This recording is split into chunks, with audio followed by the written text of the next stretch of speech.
Tor mülazim teorik dersimizge hoş geldiniz. Bu qıtımlıqı 10-cı sınıf dersimiz olup, bu qısımda biz şu projectning yoki türninki properties qanday qilib, ya'ni sonliq ma'lumotlarni şu projectning xos mulki deymiz endi. Yoki propertylar ingliz propertyda saqlash shu orqali qanday har qitimliq datani qo'l bilan emas, avtomatlashtirishning tunji bosqichiga qadam qo'yamiz. Unda esa birinchi ulab yana takrorlab o'tsam, bu projectningki qanday turi hierarchy diqqat qilsam bo'ldi. Eng cho'ngi bu project, mush tur shu. Bunun ismi nima? Country. Biz ism qo'ydik, country mush project. Calculator olam deysa hisoblovchilar nima bo'lsa, mush turning projectning ismi qanday? Project eng cho'ng project. Uningdan kichikcha test case. Bu test case'ni biz mushu qochilib olgan har xil operationlar asosan test suit qurib olamiz. Test suitni qanday quramiz? Mushu 1.2 nusxasini ishlatamiz hozir. O'ng tarafni bisib generate test suit orqali quramiz. Davlat deb qurib oldik-ku buni. Endi bu test suitdan kichigi test case. Mana test case. Masalan, bu test case'ga o'xshaydi, qo'shilish ko'paytirishga o'xshash. Capital city har bir funksiyasi qanday? Capital city poytaxt, davlat degandek. Endi biz bu test case'ning ostida nima bor? Ichida test step bor. Test step. Bu test stepning ichida nima bor? Request bor. Iltimos mishal saqlaylik. Shunaqa. Endi bizning qildig'imiz masalan mush KZ degan Qozog'istonning ISO qisqartirilmasi bor. Biz mana shu KZni buyad saqlamay mushu test case'ning yoki test suitning yoki projectning properties saqlashni, ya'ni xos mulki saqlashni qanday o'rganamiz. Chunki har qitim qo'l bilan buni kirgizib o'tmaymiz. Endi diqqat qilgan nuqta project, country degan project mush test suit hammani o'z ichiga oldi. Shunga mush countryning properties'i ne hammasi shiltalaydi. Endi bu test suit qanday? Masalan, boshqa test suitlar qo'g'il bo'ldi-ku, shahar, davlatda boshqa test suit, birlam test suit emas. Hammasi shu projectning o'rtaq shiltalaydi, chunki bu hammadan cho'ng. Hammasiga o'rtaq. Endi bu test suit faqat mush test suitning ichida test case'lar shiltalaydi. Boshqa test suitlar ishlatmaydi.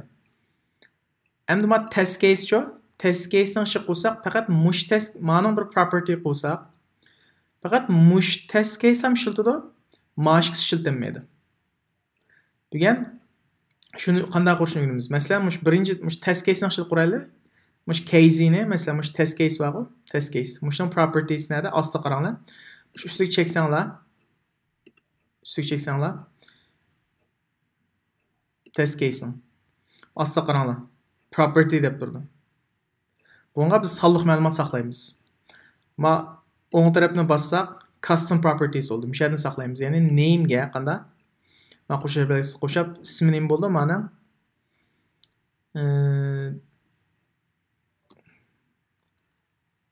davlat kod deb qo'yaylik. Nima deb qo'ysak bo'lardi? Country code desak bo'ldi. Buning nima? K0. Endi biz mushning o'rniga qanday? O'ng tarafni berib, besib mouse'ning get data. Sonliq ma'lumotga erishish qanday? Buningdan qarasak projectning properties'idami, test suit'ningmi, test case'ningmi, test step'ningmi? Test step'ning properties bor. Qaysiga erishimiz deganda biz test case qurdik-ku. Test case'da qanday? Mana davlat kodni kirgizamiz. Kirgizsak, mana kod altida bo'ldi. Endi mang'ussaqcha yana Almatay chiqdi. Endi biz yana o'xshash davlatga, ya'ni test suit, davlat test suit qilmoq qanday property qura olamiz. Hozir ma test case bilan qurg'achqa, ma capital city ning test case bilan qurg'achqa, ma country currency test case yoki country ISO code test case mashqisi ma'nunkin foydalanmaydi. Chunki bu tengdosh. Ammo ma test suitninkidan foydalana oladi. Buningga qanday? Ustiga cheksak, mana chiqadi. O'ng tarafini besib, custom properties'dan kirgizamiz. Buningga qanday?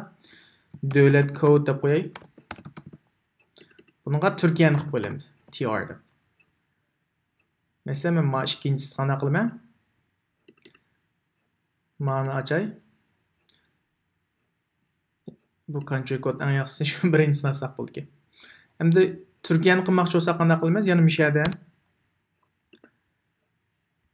get data qarsanglar test case ma Qozog'istonning shunami? Ammo test sütini nimani qildik? Davlat kod qildik, bu Turkiyanikini qildik. Test sütini qildik. Buni qilsakmi yana vaqtda Anqara chiqadi, ma'la fail bo'lib ketadi. Chunki biz şu an yaxshisi bizim şu Qozog'istonninki yana test case qilgan ma'ni masalan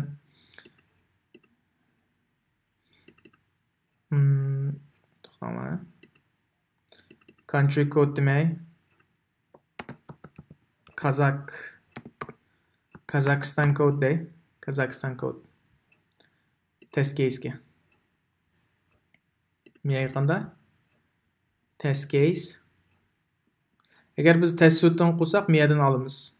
Biz test case'dan olamiz, çünkü Qozog'istonning.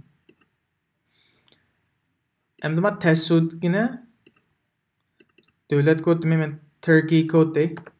Turkey. Oson bo'ldi, o'rganish. Endi qarasak, mesela ma'ningga kirgizmoqchi bo'lsak, biz a test case Qozog'istonnikini kirgizmaymiz, chunki u faqat capital city'ning test case'lan bor property. Biz bununla o'rtaq bo'lgan davlat degan test suit'niki kirgizamiz, mana Turkiyning kodi bu. Endi o'xshashli projectning mi qanday qildi? Projectni property qila olamiz. Projectning ustiga cheksak countryning. Qanday o'ng tarafini olsak, custom properties, bununla masalan Japan code day value nima? JP. Endi biz qanday mishadi yana projectninkidan bu kirgizamiz mana Japan code. Mana. Mushu propertiesni kirgizishning usuli shu. Bu odatda qanday? Data driven testing o'xshab ketadi, ya'ni sonliq ma'lumot asosidagi sinashga. Biz mushu sonliq ma'lumotlarni kirgizib olamiz, kirgizib olgandan keyin qo'l bilan har birisini kirgizib qo'yishning hojati yo'q. Bu bizning avtomatlashtirishning tunji qadamini bosdik. Endi buni qo'lda yozsanglar bo'ldi. Masalan, o'xshash ikkisi capital city test case'ni chep. Masalan, ma'ni qanday? Qo'limiz bilan yozsaqmi bo'ladi. Ikki xil usul bor. Buni yoki ma'sum o'ng tarafini besib get data angasidagi project yoki mushulning property'ni ag'a yaxshi yoki buni qo'l bilan yozsaq bo'ldi.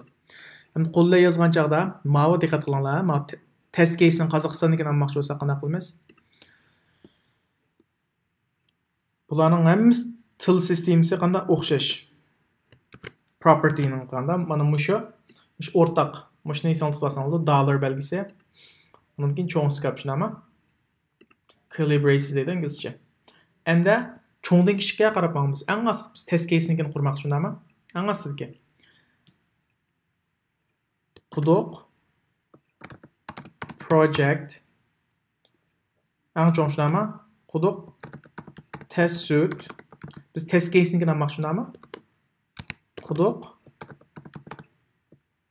test cases.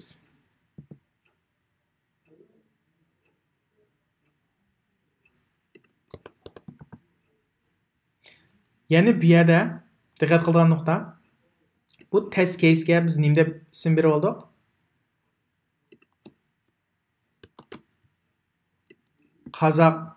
Qozog'iston kod deb berib oldik, shunami? Mana. Mushuni ko'paytirib, ilib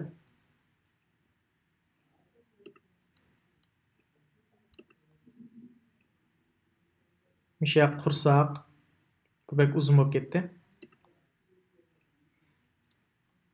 To'xtanglar. Chunki biz nimani o'zgartgachga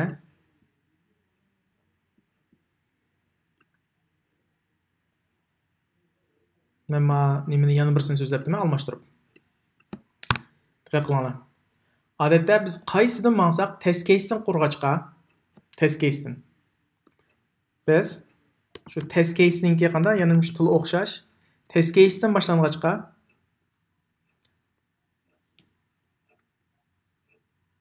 quduq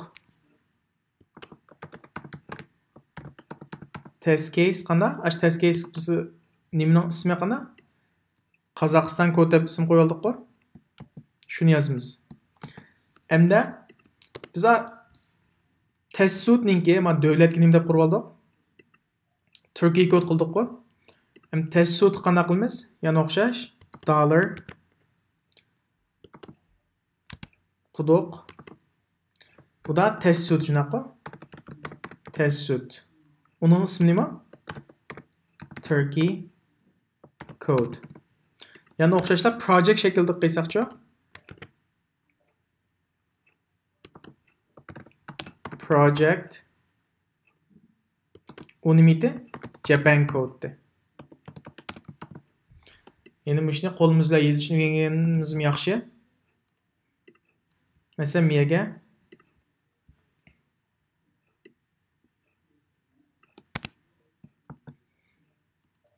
test suitnikini qildim, Turkiynikini. Qo'limda ham yozdim. Mana Anqara deb chiqdi. Ma assocation fail bo'lib ketdi, chunki biz Olmaotaga to'g'rilab qo'ydik. Bugungi darsimiz mushagicha. Tushunmagan savollar ostida ingliz shaklida qoldirsanlar bo'ldi. Rahmat.